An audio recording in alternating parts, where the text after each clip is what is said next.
Hey gang, today we're going to take 3 different blade forging steels and compare the grain size after single and double quenching under a microscope. Some pieces will be normalized prior to quenching and others quenched as they came from the supplier. Now why am I doing this? In a recent video where I compared 5200 steel at 60 HRC to 62 HRC, I said this. The blades were double quenched in Parks 50 and you guys said, come again? And I said, double quench, double quench, double quench, double quench. But why? Well, I've done a couple videos where I compare the effect of multiple quenches on grain size like this, where I tried to see if thermal cycling and triple quenching from the forge side could get as good a result as single quenching from a temperature controlled oven. And this other one here where I looked at forge side heat treats with single versus double quenching and various amounts of normalization cycles. You can check out those videos if you're interested. Now, the basic takeaways from those experiments were that multiple quenches during forge side heat treatments may benefit grain size because you get more opportunities to get the quench temperature right. And that tight temperature control is paramount to everything else. It just trumps everything else. But those were forge side heat treatments. What about double quenching with tight temperature control from, say, a heat treat oven?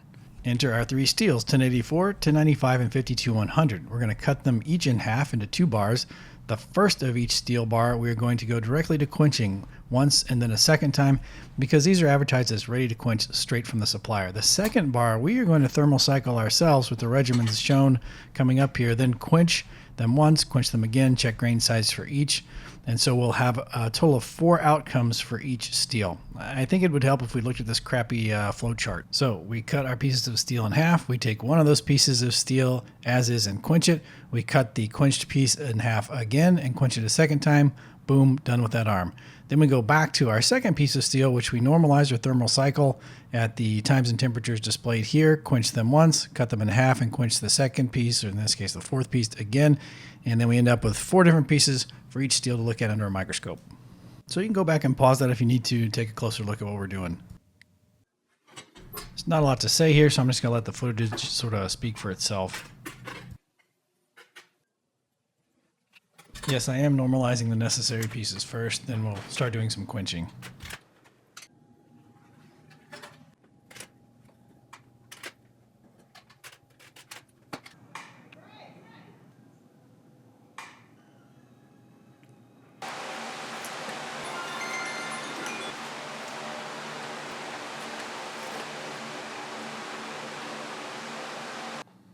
We're done with the first round of quenches, and I tried checking the hardness of each steel, comparing the cycled versus the uncycled.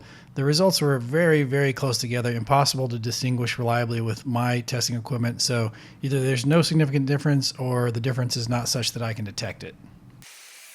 Time to start the second round of quenches on the non-cycled and cycled version of each steel. That's done. Now we're going to prep them for breaking.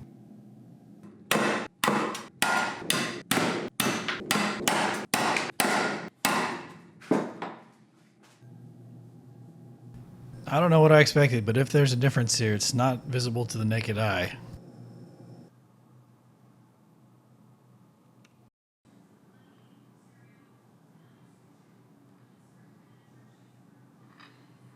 All right, let's look at 1084's results first. These are up on the screen in no particular order, so you guys sort of pick out which ones you think are different or better or smaller grains, and then I'll put the results of what's what here in just a second. All right, here we go. Pause it if you need to. It's hard to tell a difference. Maybe one quench, no cycle, has an edge, but I quench my 1084 at 1475 degrees instead of 1500. I feel like I get smaller grain sizes than seen here anyway. None of these look optimal to me, but who knows.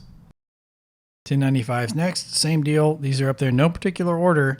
You guys decide if there's a grain size advantage in any of those.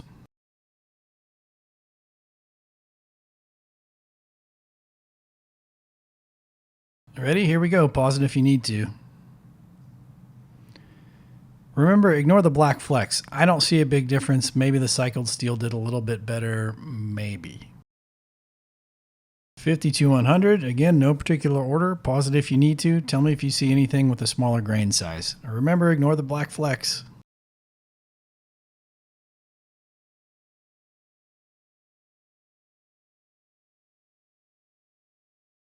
All right, ready or not, here we go. I sort of think there may be a small benefit to the second quench, a double quench, particularly with the no cycled one, but it's very hard to say. Again, you have to ignore those black flecks. At any rate, if there are differences in grain size from double quenching here, it doesn't seem like they are worth pursuing.